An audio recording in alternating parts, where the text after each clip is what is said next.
Anamızı sürüp düşüp keyinki çıkacakta keyinki bizden atkarucu ağabızdı çakıraylı. Bizde mınaki toplu ordu çoğun, obonçu, atkarucu, biz sıylagan, biz ardaklagan, urmatlagan asıl adamlardan biri bu Akman Bekbolotov ağabız. Akman Bekbolotov ağabızdın tarih tarjımanını aytsak tügönböйт, bay, arqıl tarmaqtағы адамдармен тығыз байланышта алар үшін жақсаға шығармаларын жаратып келеді. Өз үшінчалық тоқтау, үшінчалық адамға жағымту, жақсы мырзалардың бірі. Барлығыңыздарды келе жатқан жаңа жылыңыздарды келтіріп елімізде жерімізде тыныштық болып, біздің еліміз өркендеп өсе өрсін. Сіздерге арнап ақ қалатжан ежелмен деген жаңа шығармаммен келеміз. Ең елі бірінші Алла Тағалаға миннет рахмат айталып, біздің үшін жашауға жаратты. Андан кейін еле өмір сақшылары ақ қалатжан біздің ежелеріміз аралаппыз. Şu ақ қалатжандарға арналған ақ қалатжан ежелмен деген жаңа.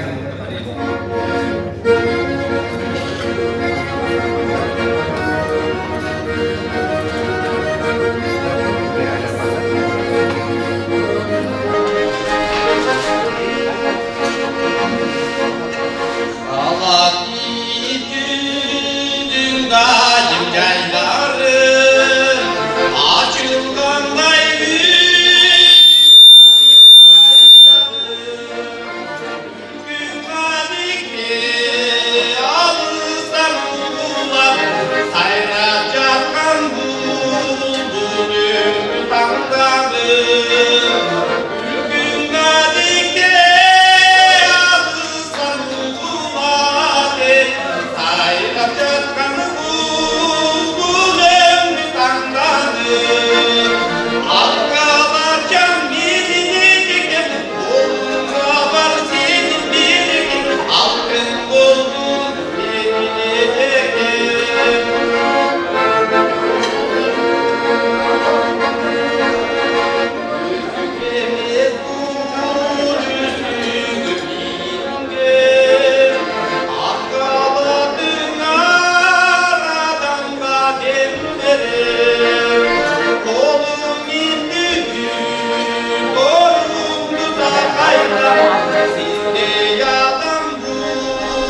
Аяғыңызды болдыр рахмат. Эми аяқ кызыңыз жакшы бир билегин айтып, билегин берем дейт.